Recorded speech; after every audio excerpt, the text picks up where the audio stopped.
All right, Jack, what are we going to talk about today? Well, I think it's a good time for us to start talking about the soon to be released SLED Cybersecurity Priorities Report, the CPR. Yep. And this is a lot of work that we've been going through, putting it together with our partners, and really a lot of participation from the state, local, and higher education market. For those of you in the audience, that's what SLED means, right? State, local, higher education. And they're different. And, we recognized pretty early on in our discussions with these teams and all the work that NuHarbor's been doing for years, they had a different set of priorities and they wanted to be heard. And so the report's meant to address some of that. But probably better to start with you, talking a little bit about how you see them as being different than regular clients that we've served in the past. I think their organizations are very different, starting with the legislation, right? And given in any given state, county, or city, there could be legislation in place that prevents agencies or departments from working with another. Like, law requires that they be independent. So that's one aspect, or kind of like wrinkle in how they navigate stuff. Another good example is in the course of delivering services to their constituents, things that are required by law, services that we pay for through our taxes that the state has to ensure, city, county, wherever, has to ensure these services are available to their citizens, requires that they be more public than their private counterparts, right? If you need to get in touch with your local representative, their contact information needs to be made online, so you know how to reach out to them. Or you need to reach someone in a specific agency because you're trying to get a permit, right? All that information is public, it's online. Or there's an application that you need to get, like a fishing license or a hunting license. That needs to be made available online so that you can do those things. DMV is like another one, right? But everything's at the edge. Everything's made public so that, the citizens of that state or their constituents can actually receive those services. But we all know that naturally kind of puts you on your back foot from a defensive standpoint of like, how do you protect all of these things when the avenue which to perpetuate an attack is made obvious, right? It's made public, right? You want to send a phishing email to an agency head? Yep, just go ahead and look them up. You got their email address, all formatted correctly, send it in. Yep. You want to do a social engineering attack? Phone numbers online.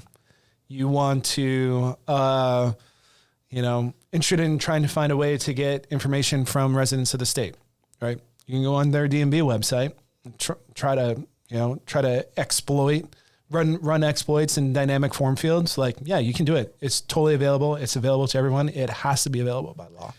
And so like all of these things in total, like it creates challenges in this industry vertical that like I don't see exist in other places. And for me, just personally, like it feels good to help people that need help. Like that's just who I am.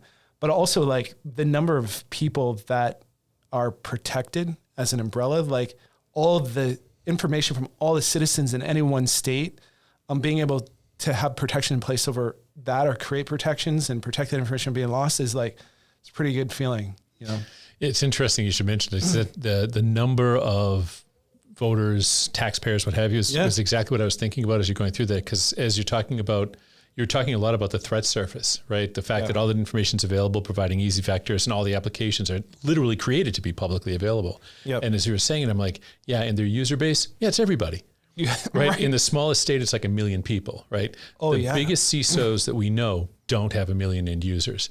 And now we're going to talk to publicly funded state institutions and say, by the way, your security has to cover more users with a more diverse set of applications that have to be available, to your point, 24/7. And you got to go do this with whatever you can scrape out of the legislature. Yeah, and TV. So I had this conversation 2 weeks ago. We're talking about endpoint security strategies. Like, hey, what's the population of endpoints? They're like 75,000. I'm like, damn. Do you realize that's bigger than like most Fortune 100 companies? Yeah. Like, I'm like, that's just to put that in perspective. Like, that's more endpoints than I think what Oracle or some of like the big. So you're talking about state employees. State employees, or in this case, it was different. They were trying to like create services that were available to the population. Sure. Right. And it's but just the number of assets is just big. Unimaginable. Yeah. And the other piece of it was, as we're talking through the sort of the non-threat flavor of it, I just want to think about the funding a little bit, because this is something that I've been really impressed by for the organizations that do it well, is cybersecurity tends to be a long-tailed investment. I want to move to federated ID, or I want to move to single sign-on, or I want to move to new endpoint infrastructure. Yeah. I'm going to take a couple of years, or more than a couple of years, to, age out the other, improve my applications, change out the systems, 2 to 5 years, right? Well, to your point about legislation, a lot of times bills and administrations aren't allowed to spend past their tenure, right? So you've got an amount of time, right? And so I'm going to go buy a whole bunch of new endpoint stuff. Great. And now it's 2 years later and they're like, all right, got to do some more. Like, no money, right? Because they're not allowed to make commitments for a future administration or a future Congress to be able to spend. And so these leaders who actually make it happen, I think one of the things that makes them different is that they're capable of making good ideas sticky fast. Yeah. So that the next administration or the next appointee who comes into the office recognizes the value of what's already been done. And that, to me, that's something that's really different as well, right? Because no matter how much a SLED leader may want to continue on, the vagaries of politics makes them much more at risk than will be a successful IT person or security person inside a major enterprise. It's interesting. I think the security leaders in state, local, higher ed have gotten better at these things, cleanly articulating a problem set and cleanly articulating how to solve it. So well that does, now we are seeing that carry over to administration and saying, here's the problem, here's how we solve it. Mm-hmm. So now the next administration kind of inherits it, and everybody in the population will be like, hey, what about that problem, right? That we can now clearly articulate. And they're like, oh yeah, I guess I can't ignore that anymore. Yeah. Right. We've got to continue to fund it. Yeah, 100%. It strikes me that as we were doing some of the interviewing and just putting together some of the content in the CPR, in this education CPR, what we found out was a lot of these people were really well informed, to your point, because maybe part of it's because they have to communicate relatively complex security topics to political appointees and legislators who don't know anything, don't know anything, right? These people, historically I've met folks who had someone who read their emails for them because they didn't want to deal with the computer, right? And this is, I've got some stories. Yeah, fact, right? And so, maybe one of the reasons why these leaders who succeed are being successful is because they're finding a way to communicate. And that's a skill we could take back to private industry as well. This capacity and this respect for people who are smart, but who aren't cybersecurity smart or IT smart, but who have to be informed to get their support. To kind of pull that forward a little bit more is the leaders are more business savvy than I think they've been in the past, right? And willing to take responsible for problems that might be a little bit bigger than them, right? Like, let's use the ASCO as like a really great example. I'm saying, so the ASCO, for those who aren't familiar with it, is the Application Security Center of Excellence. Application security within the SLED vertical is a problem, right? You have applications published out to the edge. You have vendors responsible for developing these applications, right? Your threat landscape's very high. Your attack vector is very, very high. But when we look at some of the leaders that, we've talked about in the SLED education report and the CPR report, is that we know how to fix that issue. But in order to get in front of it, we have to fix the business process first, which requires you fix the business practices in other departments before it even becomes a security issue, which requires like a little bit higher level understanding of how a business operates or how an entity operates. And I think that's a marked change from what I've seen in the past. But I think it kind of comes back to like what you're saying too, is like kind of starts with communication, situational awareness, being able to articulate the problem set a little bit better. And now we're starting to see people solve business challenges. Yeah. Well, I just want to stick with the ASCO because I think it's a great freaking example, right? Because that purchasing move, right? Understanding the importance of the purchasing motion is so critical in the public sector because oftentimes contracts are signed. And if you don't think about it ahead of time, that this thing is going to evolve over time and to the points you were making, the threat landscape is going to evolve over time, new threats appear. Yeah. There's no recourse available, right? So the organization that purchased it is suddenly like, wow, vulnerable vendor, hey, this. And they're like, well, we're out of business now. Or, no, you didn't give us any money for that, so we're not going to fix it. It caused a problem. And that's, in this education report, when we talk about application security, and we'll do a section, an episode on this on its own. But the idea here is that the leader we're talking about from the Commonwealth of Massachusetts actually put contract language first. How do you start stopping the problem before it gets in? So you're not just reacting to it after it's discovered. How do you set the expectation with the vendors, the implementers, the developers, that it's their responsibility to make sure you stay clean? The way you described that, you made it sound easy. Oh God, no. But I think that is like, simply put, is actually really, really hard to do. Nobody does it. Nobody does it. I think it's too easy for people to feel like they're a victim. Be like, oh, I'm inheriting all these applications that are super vulnerable and I'm just getting popped all the time. Yeah. But rather, instead of taking a step back and looking at the problem globally and saying, okay, how do we get in front of it and fix it forever? Right on. And that's a higher level sense of responsibility. I'm saying I'm no longer going to be the victim. I'm going to go out and solve this once and for all. Right on. And we're going to hold people accountable for getting this fixed. And I think it has more impact as we're talking about state and local as opposed, everybody should be worried this in a different way, but it's easier for commercial companies just to say, I got to write a check to fix this problem, right? In the public sector, you've got to be thinking in advance, because if that thing gets popped and now we've got to fix it and there's no money, it's taking money from something else that's equally or more important, right? And so that's one of the reasons why I think that you may not have the budget. Fact, right? Because you don't really have a budget. Yeah. Right? You had a budget, but next year or 2 years, or pick your administration period, you're going to have a different budget. Yeah. It's just the way it works. Yep.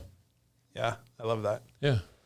What else do you think is kind of significant we've seen in kind of the industry? Well, this is something that I had seen but hadn't put into words until you described it the first time, which is this willingness in the public sector to be more open with one another, to collaborate a lot more than we see in private sector, right? And you've got a good example of private sector that worked okay is the FSI-SAC, but it's very, very different, right? That's just sharing sort of event information and smart folks who develop personal relationships and talk to one another.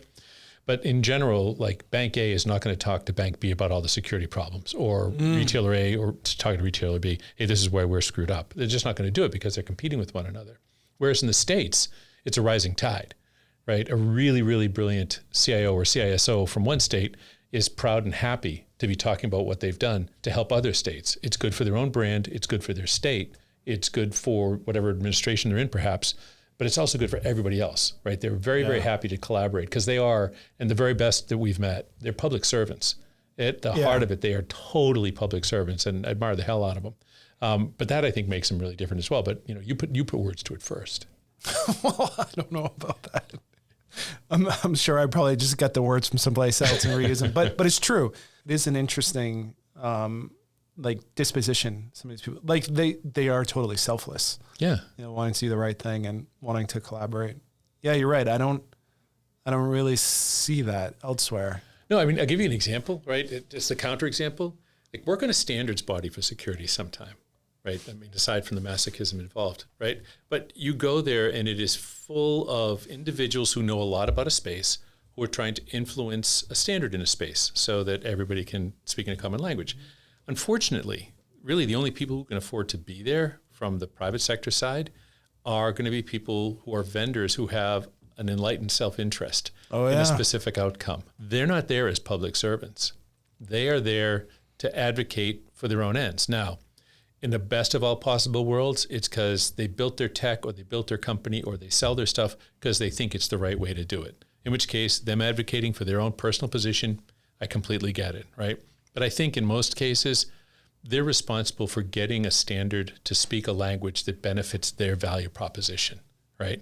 So unlike the public servants, when collaboration like this happens in the private sector, it is very much enlightened self-interest. We hope enlightened is a capital E, but it may just be a really 2-point font. Enlightened and self-interest is 36-point font, right? Because they are moving a common collaborative standard in a direction which benefits what they see as their end. And I think it's why a lot of those standards are super complicated, because there's 11 vendors with 11 different ideas, all of which have to be serviced by it, right? Yeah. Versus what we've seen, and one of these things that I think differentiates SLED, which is they're trying to come up with something that actually solves the problem.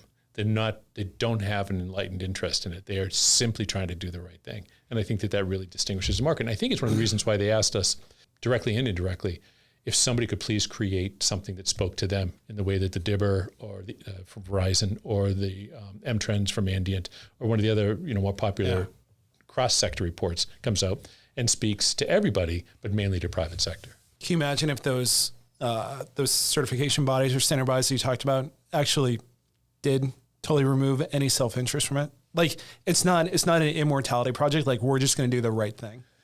Yeah.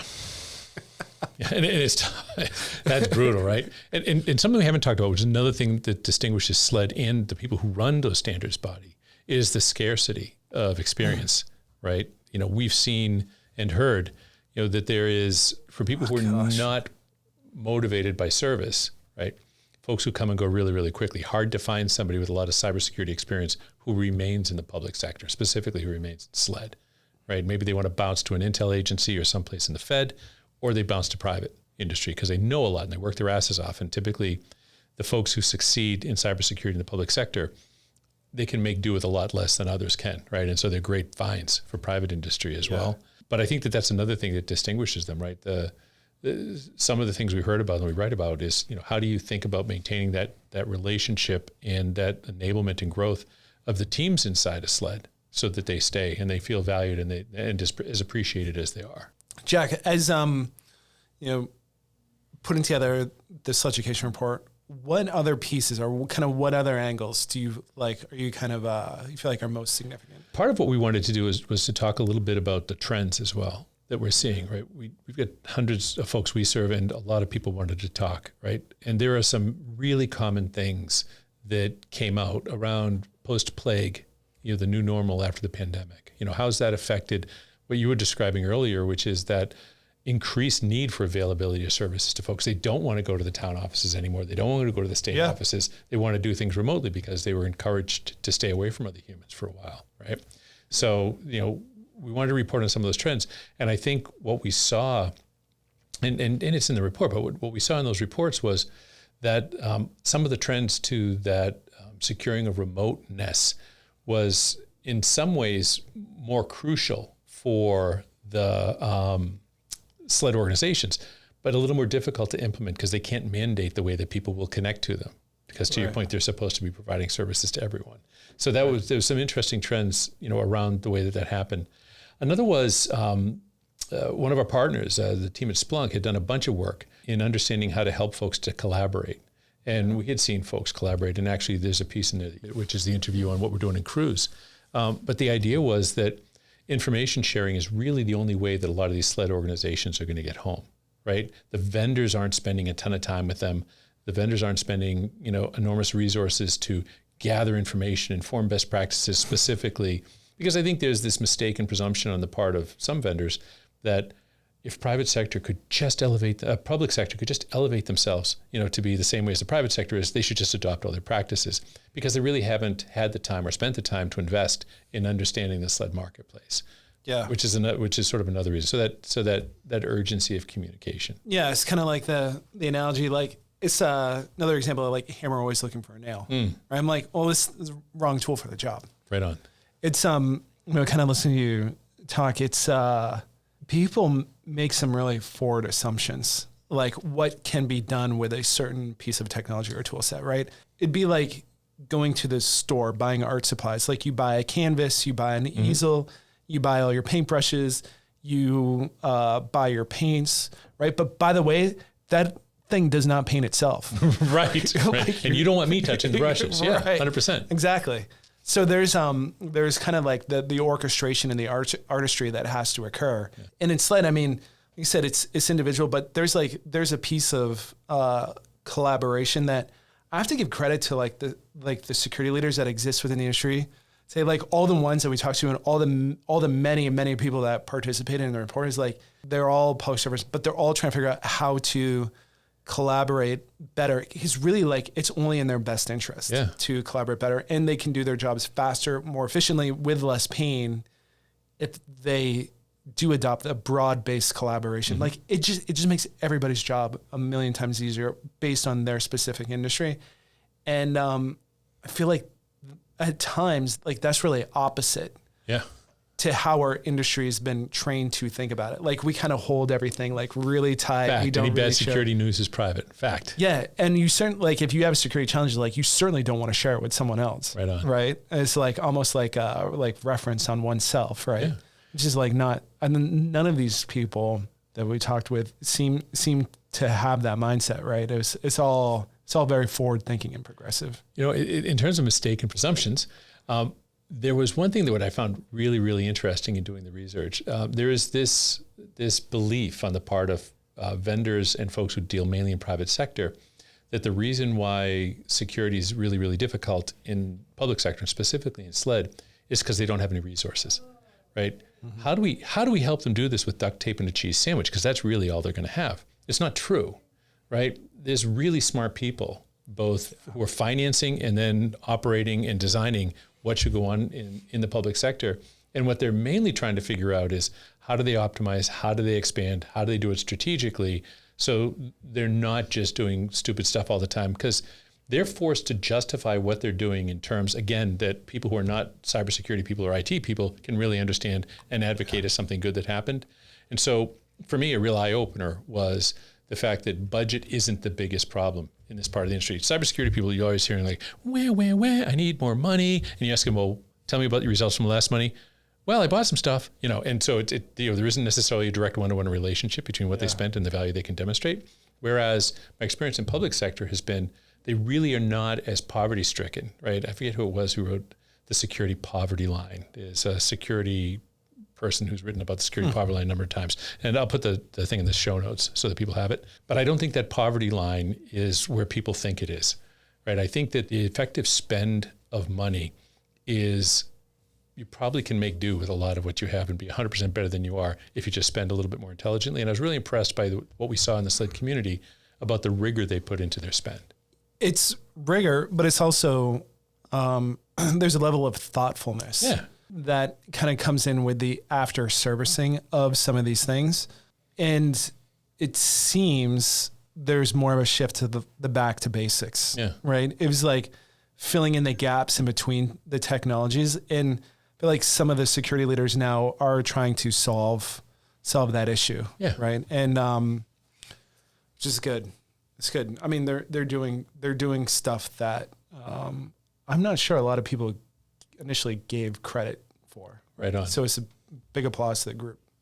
Fact. Yeah. And before we give away the entire CPR, and we're going to be doing it in different pieces, probably a good place to end it on that positive note. All right. Solid. If you need honest cybersecurity help, visit us at NuHarborSecurity.com. If there are topics you want to talk about that relate to state, local, higher ed market, we've done a lot of work in the space. We've done a lot of research with really smart people. We're happy to share it. So let us know. Same place for questions. Throw it into the mailbag. Everybody knows we love the mailbag. Yeah, you've got mail. All right, we'll get you on the next episode.